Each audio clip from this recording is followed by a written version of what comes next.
안녕하세요. 트렌드 분석가 김용섭입니다. 매년 연말, 연초, 초, 중, 고 다니면서 오랫동안 쌓아왔던 그 농사가 결정되는 시기인 거죠. 대학 입시. 누구에나 중요하고, 어찌 보면 인생에 있어 가장 중요한 것 중에 하나가 아닐까라고 생각하는 사람 꽤 있을 텐데요. 정말 그럴까요? 과거에는, 그때는 그랬지만 지금은 조금 달라졌습니다.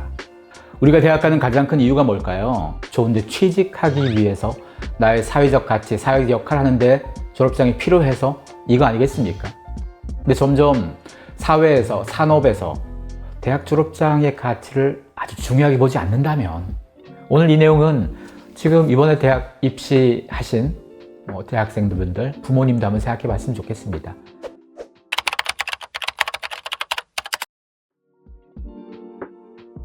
고려대학교 총장 지내신 염재호 교수가 했던 말 중에서 스카이, 더 이상 스카이에 졸업장의 가치가 10년도 안 남았을 거다. 그리고 세계적인 미래학자들이 늘상 하는 얘기가 한 2030년쯤 되면 전 세계 대학, 우리나라 대학만 사라지는 게 아니고 전 세계 대학에 꽤 많은 수가 사라질 거다. OECD 국가 중에서 대학 가장 많이 진학하는 나라가 우리죠. 그러면 우리가 전 세계에서 가장 많은 인재가 있는 나라일까요? 대학은 가장 많이 가지만 인재가 가장 많지는 않다는 거. 그리고 대학을 많이 가다 보니까 어떤 일이 생겼나? 과거에는 고등학교 졸업만 해도 할 수 있던 직업을 지금은 대학 졸업자들이 하고 있잖아요. 우리 사회가 쓸데없는 학력 인플레이션을 많이 겪어왔기 때문에 생긴 일 아니겠습니까? 우리나라에서 대학이 되게 많잖아요. 대학 정원보다 대학에 입학할 수 있는 사람 숫자가 좀 더 적어지는 거죠. 어떤 사람들은 이걸 학령 인구가 감소해서 대학이 위기를 겪고 무너지는 거니까 정부가 예산을 들여서라도 이렇게 힘든 대학을 살려줘야 된다라고 얘기하는 게 있는데요. 절대 그러면 안 됩니다. 무너지는 대학 속상하고 안쓰럽긴 합니다만 학령 인구가 줄어서 사라진다기보다도요. 우리나라에선 대학이 너무 과도하게 많았다는 것도 있고요. 거기다가 대학의 역할, 대학이 제대로 된 사회적 역할, 쓰임새가 없다고 생각하니까 더 안 가는 거죠. 정부의 예산으로 살아나는 게 아니고 스스로가 가치를 입증하고 스스로가 존재율을 입증해야만 살아남을 겁니다. 학교가 학생을 위해서 존재해야 되는 거죠. 학생이 여기에 등록금을 내고 4년이라는 기간을 다녔으면 여기에 따라서 뭔가 기회가 더 만들어지고 미래가 더 잘 설계돼야 되는데 학교가 그 역할을 제대로 못한다면 학교와 교직원, 교수가 위태롭고 위기인 것보다 더 중요한 건 학교를 다닌 학생이 4년 후에 과연 어떤 상황이 될까? 그래서 이런 관점으로 대학이 뭘 바꿔야 될 건지, 대학이 왜 위기인지 이런 상황들을 좀 면밀하게 살펴봐야 됩니다.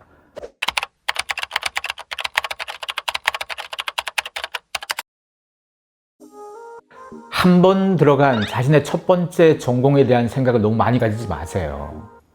어떤 사람은 첫 번째 전공, 첫 번째 직업이 자기 인생 전부라고 생각하는데요. 옛날엔 그랬습니다. 근데 지금은 살면서 우리가 직업을 여러 개 가질 수 있는 시대예요. 그럼 나의 첫 번째 전공이자 첫 번째 진로라는 것은 10대 때 생각한 내 미래예요. 내가 아는 정도가 딱 그만큼밖에 없다 보니까 이거 하고 싶어 해서 들어갔어요. 그럼 거기서 우리가 공부 더 하고 사회 경험 쌓이다 보면 내가 진짜 하고 싶은 건 이거였어가 자꾸자꾸 나올 거잖아요. 그 자꾸자꾸 나올 때마다 계속 새로운 걸 공부해서 자기의 진로를 확장시켜 나가는 게 필요하죠.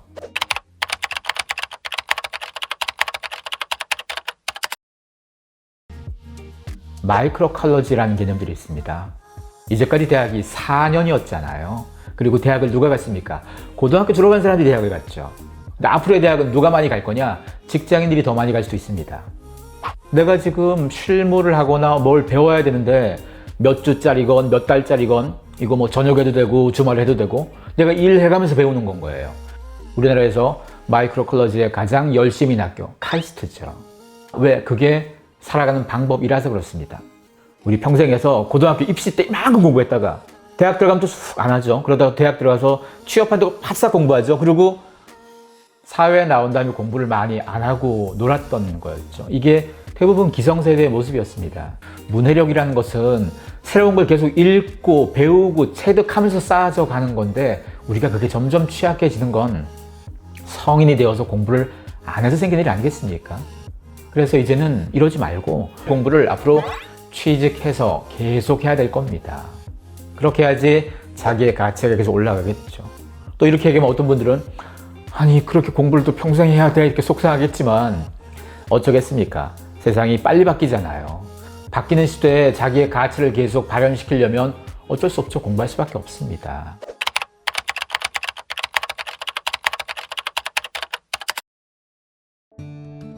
팬데믹 기간 중에 대학 입학한 분들은 좀 속상하겠죠. 그 이전 시대 사람들은 수업 끝나고 모여서 같이 어울리는 것도 굉장히 많았었고 동아리 활동도 하면서 커뮤니티를 쌓았습니다.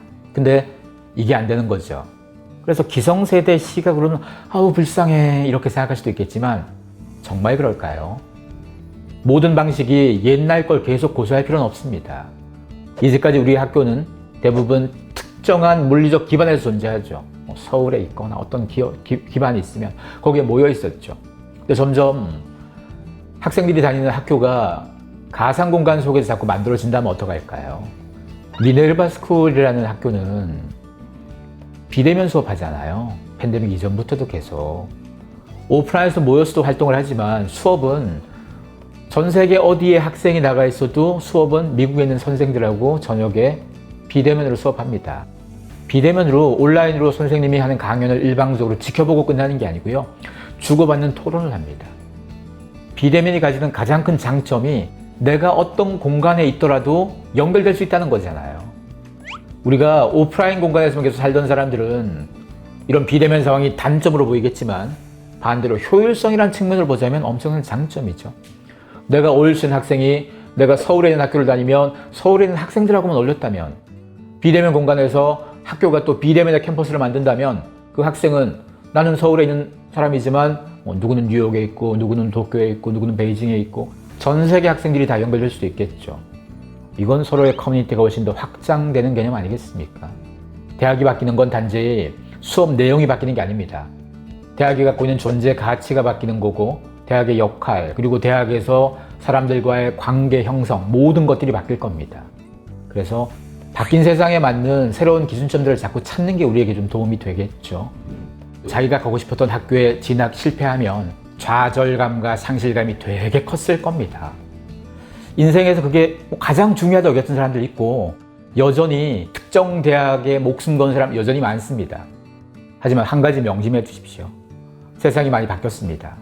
전 세계적인 글로벌 기업들도 사람들 뽑을 때 대학 졸업장 점점 덜 보기 시작했습니다. 따라서 학생들 입장에선 내가 선망했던 학교에서 뭔가 입시에 실패하더라도 큰 좌절보다 새로운 기회, 새로운 방향에 대해서 새로운 도전도 한번 해도 좋을 것 같습니다. 하필이면 제가 대학 합격자 발표하고 이런 시점에 이런 얘기를 해서 좀 송구하긴 한데 우리가 열심히 대학 가느라고 십수년 공부한 것보다 더 중요한 게 뭐냐? 앞으로 우리 인생이 더 많이 남았다는 사실입니다. 우리가 대학을 들어간다고 끝나는 게 아닙니다. 대학 들어가서 뭘 공부할지, 어떤 걸 준비할지, 어떻게 사회에서 일할지 이게 더 중요한 거 아니겠습니까? 거기에 대한 얘기를 담겨있는 책이 바로 이 책인 거죠. 프로페셔널 스튜던트에서 현재 대학의 상황들 어떤 걸 좀 공부하면 좋을지 좀 더 심도 있는 얘기를 보면서 부모하고 자식 그리고 학생들끼리도 토론하면서 자기 미래를 고민했으면 좋겠습니다.